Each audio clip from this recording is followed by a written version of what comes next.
ঘটনাটা হয়েছিল হচ্ছে যে আমি সাকিব, সাদমান সাকিব, ওকে চিনতাম হচ্ছে গত 2 বছর ধরে।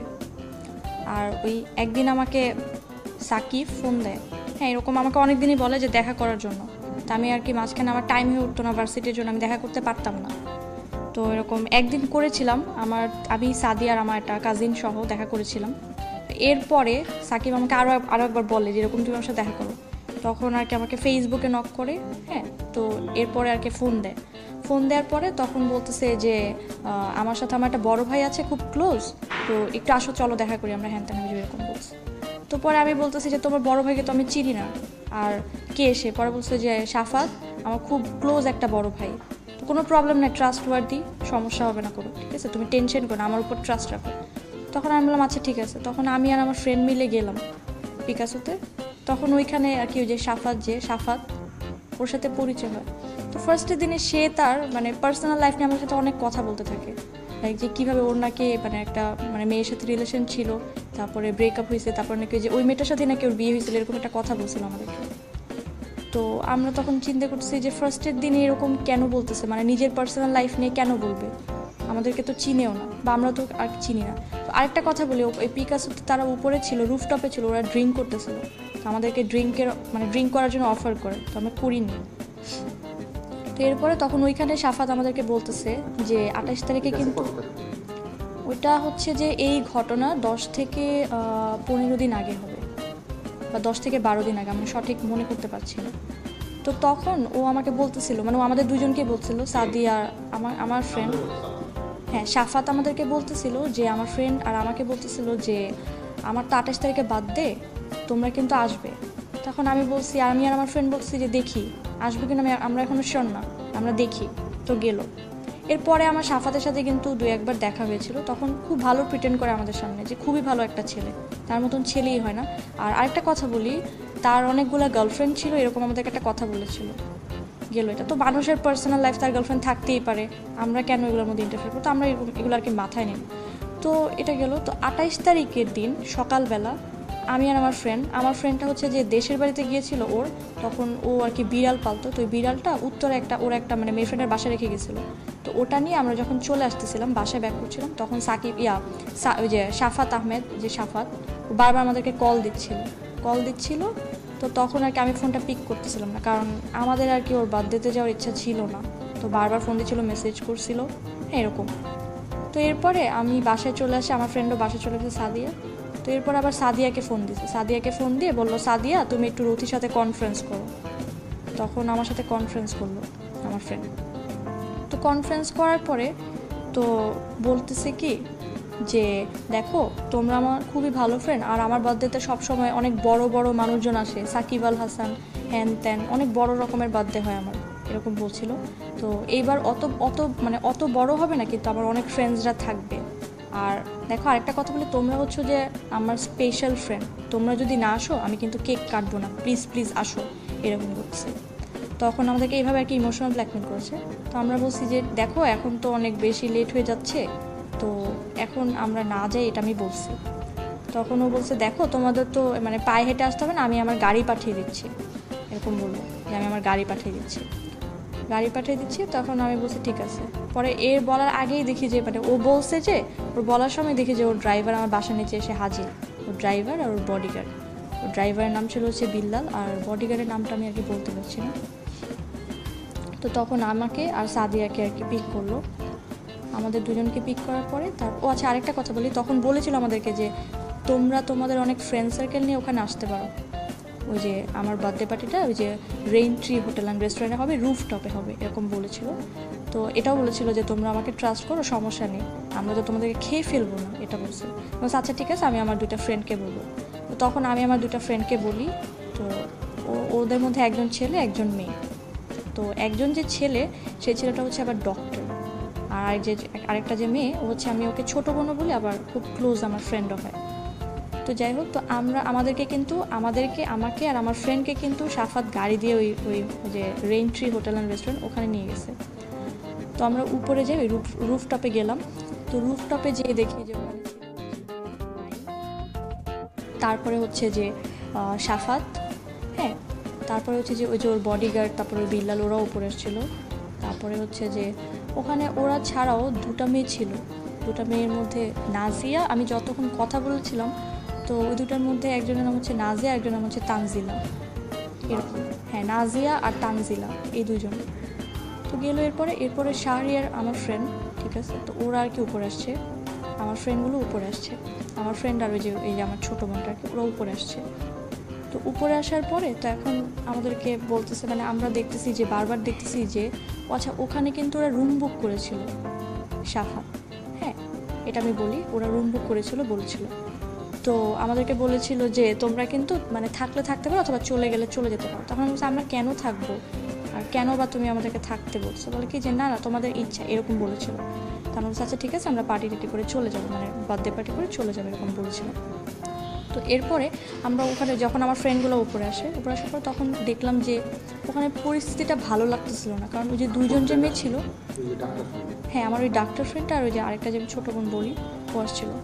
ওখানে যে আরও দুটা মেয়ে ছিল নাজিয়া আর তানজিলা, তো ওদেরকে দেখলাম যে বারবার ওদেরকে নিয়ে একবার সাফাত না যায়, নিচে যায়, রুমে যায়, হ্যাঁ এরপরে অনেকক্ষণ থাকে, এরপর আবার নাইম যায়। তখন আমার ছেলে ফ্রেন্ডটা বলতেছে কি যে আমার না এখানে ভাল লাগছে না, এখানে পরিস্থিতিটা ভালো লাগছে না। তখন আমরা বলছি যে হ্যাঁ আসলে এখানটা ভালো লাগছে না, মানে কেমন কেমন যেন লাগতেছে, আমার ভাল লাগছে না। তখন আর কি আমরা চলে যেতে চাই। তখন নাইম যে ও বলে কি যে শাহরিয়ার তোমার সাথে একটা কথা আছে, একটু নিচে চলো আমার সাথে। তো গেছে, তো যাওয়ার পরে ওকে আর কি ওই যে ওর বডিগার্ডের সাথে গান ছিল, তো ওটা দিয়ে ওকে বলছে কি যে শুন আমার কথার মতন কাজ করবি, ঠিক আছে, মানে ওকে পিস্তল ধরে আর কি ওকে থ্রেট দিছে যে তোর চাবিটা দে, ঠিক আছে, আর হচ্ছে যে তোর যেসব মেয়ে ফ্রেন্ডগুলো আছে ওকে সবাইকে বলবি রুমে আসতে। আমার ফ্রেন্ডকে ভাবছে, হ্যাঁ এটা বলছে হচ্ছে যে ওই যে নাইম আর সাফাত ওরা দুজনে কিন্তু নিচে গেছে, আমরা কিন্তু উপরেই ছিলাম, রুফটপেই ছিলাম। তো এরকম করে তো ওকে বলছে, তো তখন ওর কাছ থেকে চাবিটা সিজ করে। তো ও উপরে এসে তারপরে বলছে যে তোমরা নিচে নামো। হ্যাঁ, তো আমাদেরকে সবাইকে বলছে যে তোমরা নিচে নামো। তো আমরা কিন্তু সবাই নিচে আসছি। তো নিচের পর ও যখন বলছে এরকমভাবে, তখন আমরা বলছি এই আমরা না চলে যাবো। আমরা বলতেছি যে আচ্ছা আচ্ছা একটু আসো, নিচে নামো এরকম বলছে। তো আমি দেখলাম যে মানে আমার ওই ফ্রেন্ডটা খুব মানে ভয়ে ভয়ে চেহারা নিয়ে বলতেছে। আর আমার ওই ফ্রেন্ডটা তখন মানে যখন এই যে সব পরিস্থিতিটা হচ্ছে যে ওর ফেসটা মানে কেমন যেন ভয়ের তো লাগছে। তো যাই হোক, তো আমরা নিচে নামার পরপরই আমাদেরকে দুটো রুমে আলাদা আলাদা করে ফেললো। যেরকম আমাকে আর সাদিয়াকে হচ্ছে যে ওই যে ওখানে যে বড় রুমটা ছিল ওই যে ফ্যামিলি স্যুট টাইপের, ওখানে নিয়ে গেছে। আর হচ্ছে যে আমার ফ্রেন্ড দুটো যে ছিল আলাদা, যে ছেলে ফ্রেন্ড আর মেয়ে ফ্রেন্ড, ওকে পাশের রুমে আটকায় রাখছে।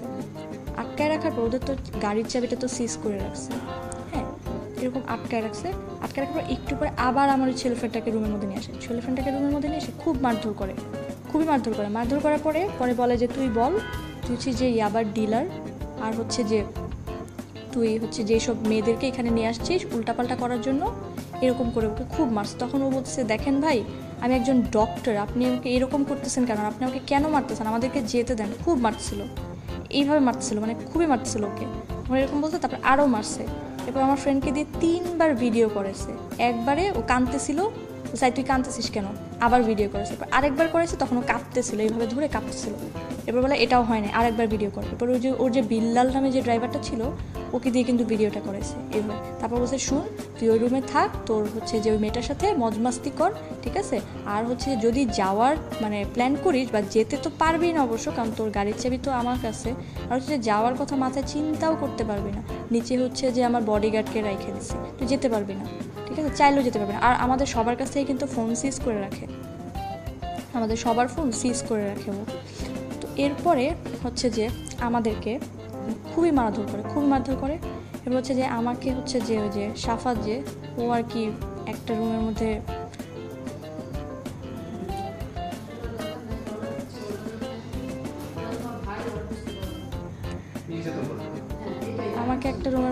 খুব নির্যাতন করে। আর আরেকটা রুমের মধ্যে আমার ফ্রেন্ডকে নাইম আর সাফাত হচ্ছে যে নাইমকে হেল্প করে, ওকে করে এরকম করে। আর ওর যে ড্রাইভার ওকে বলে যে ভিডিও করার জন্য, আর ও ভিডিও করতে থাকে। আমি শুধু আমার ফ্রেন্ডের ওই কান্নাগুলার শুধু শুনতে পাই, খুবই চিৎকার করতেছিল। আর আমার ব্যর্থতা এটাই যে আমি ওকেও বাঁচাইতে পারি না, আমি নিজেকেও সেভ করতে পারি নাই।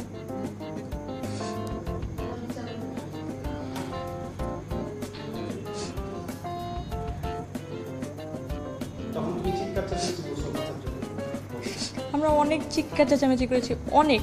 মানে আমার কোয়েশ্চেন এটাই ছিল যে ওয়েটার একটা মানুষও, মানে একটা ওয়েটার কি একটা মানুষও কি শুনতে পেল না যে আমরা এত চিৎকার করছি, বা বাইরে কি কোনো মানুষ শুনতে পায়নি?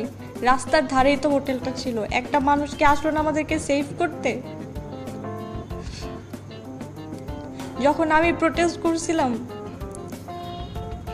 তখন আমাকে মারছে। আমি বারবার বলতেছিলাম যে আমি ওর বাবাকে জানাই দিব, নাহলে আমি পুলিশের হেল্প নেব। তখন আমাকে বলে কি যে শুন, আমি হচ্ছে যে 20টা মার্ডার কেসের আসামি, তোরা কিছুই করতে পারবি না।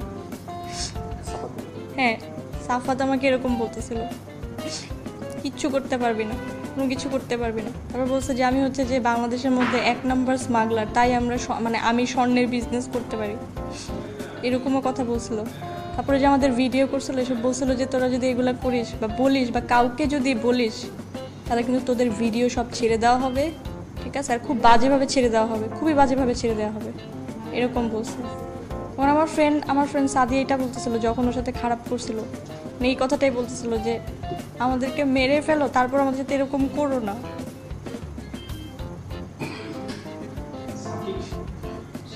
সাকিব কিন্তু মাঝখানে থেকে চলে গেছিল, সাকিব কিন্তু আসছিল, ও নাকি ইন্ডিয়া ছিল, ইন্ডিয়া থেকে আসছিল।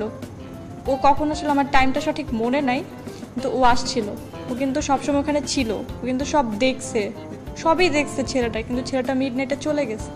চলে যাওয়ার পরে ও চাইলে পারতো ও হোটেলের কাউকে বলতে যে এখানে মেয়েদেরকে এরকম আটকায় রাখছে, মেয়েদেরকে নির্যাতন করতেছিল, চাইলে পারতো, ও করে নাই, ও কিছুই করে, কোনো হেল্পই করে নাই, কোনো হেল্পই করে না। তাহলে 2 বছর যে আমি ওকে ফ্রেন্ড বলতাম, এটা কেন বলতাম আমি? সাকিব ওদেরকেই সাপোর্ট করছে, প্লাস এটা ওদের প্রি প্ল্যান ছিল, এটা আমি বলবো একদম সবাইকে, আমি বলবো যে এটা ওদের প্রি প্ল্যান ছিল। কারণ যখন আপনারা রেন্ট্রি হোটেলে যাবেন, যখন আলমিরাটা দেখবেন, খুলবেন, ওখানে দেখবেন যে ওখানে একটা মানে বাথরুম থেকে কেউ কিছু করলে যে দেখা যায় রুম থেকে, আবার আপনি রুম থেকে বাথরুমে, মানে বাথরুম থেকে কিছু যদি আপনি দাঁড়ান, ওই জায়গাটা খুলেন, তাহলে দেখবেন যে রুমের মধ্যে কেউ যদি কিছু করে বা রুমের মধ্যে যদি থাকে সব কিছু দেখতে পারবেন। বা রুমের মধ্যে থেকে বাথরুমে কিছু যদি কেউ করে, আপনি শাওয়ার ওটাও দেখতে পারবেন। কেন একটা এত বড় একটা হোটেলের মধ্যে কেন এরকম প্রসেস করা থাকবে যে এরকম দেখা যাবে সব কিছু? কেন? Raintree hotel and restaurant. নিরুপায়, ওকে আমি কোনো নিরুপায় দেখি নাই, তো ওদের সাপোর্টে ছিল। ও কেন চাইলে পারতো না ওর বাবাকে ফোন দিয়ে জানাইতে? আচ্ছা ঠিক আছে, পুলিশকে না হয় ফোন না দিল, চাইলে পারতো না ওর বাবাকে জানাইতে যে এরকম এরকম করতেছে? আমি জাস্ট ওকে বলতেছিলাম যে সাকিব তুমি যেও না, তুমি যেও না।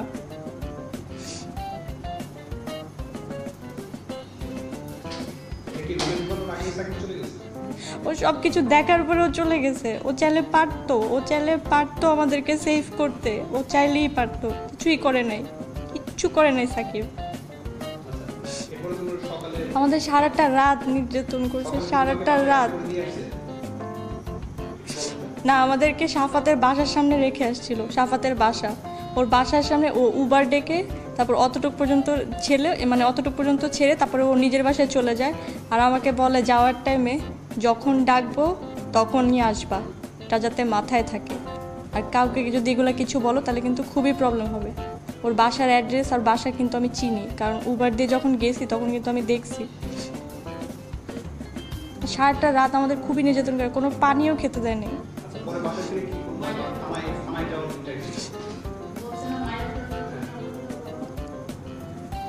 ওদেরকে তো বলছি।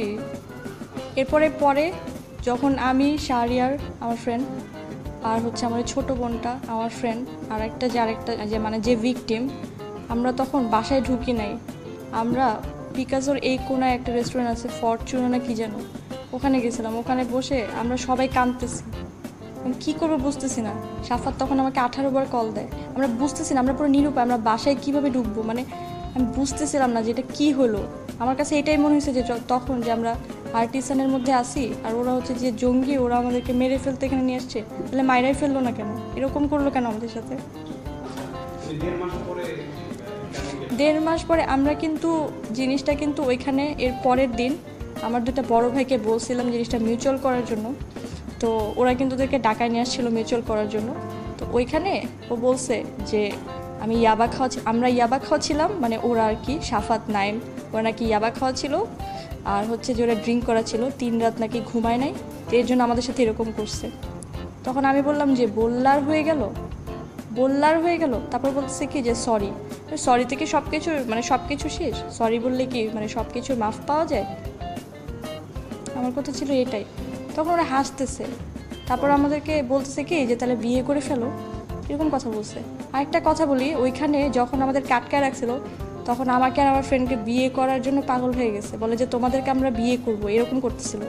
মানে এখন কাজের এখানে এসে বিয়ে করবো, তোমাদেরকে আমাদের খুব পছন্দ, এরকম করতেছিল। খুবই টর্চার করছিল। আমি জাস্ট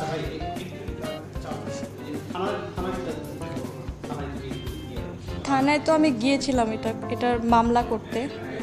তো ফার্স্টে যেদিন আমি গিয়েছি তখন আমাদের উপরে এটা কোয়েশ্চেন করা হয় যে কেন তোমরা গেছো ওখানে, যখন শুনেছো এটা হোটেল।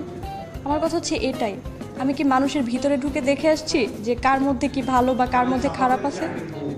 হ্যাঁ, আচ্ছা, পিয়াসা আপুকে আমি চিনি ফেসবুক থ্রুতে, কারণ এই ঘটনাটা যখন হওয়ার পর তো চুপ থাকার পরেও কিন্তু ওরা কিন্তু জিনিসটা সবার কাছে শোনার পরে আমাদেরকে মানে অনেক বাজেভাবে মানে মানুষদের কাছে কালার করছে।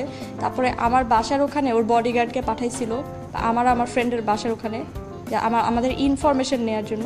ওরা কিন্তু এগুলা করেও কিন্তু স্টপ হয়নি। তখন আমরা কী করবো, আমি পুরো হেল্পলেস হয়ে গেছি। তখন ওই যে ওর যে এক্স ওয়াইফ ছিল, ঠিক আছে, ওকে খুঁজে বের করছিলাম। আমি জানতাম না যেটা ওর এক্স ওয়াইফ ছিল, ফার্স্ট আমি আগেই বলি, আমি জানতাম না যে এটা ওর এক্স ওয়াইফ ছিল। আমি লোকমুখে শুনছিলাম যে ওর নাকি গার্লফ্রেন্ড ছিল। তো আমি আপুকে যখন জিজ্ঞেস করি তখন বলেছিল যে না, আমি হচ্ছে যে ওর ওয়াইফই ছিলাম, ডিভোর্স হয়েছিল আমাদের, এটা বলেছে, ও স্বীকার করেছিল।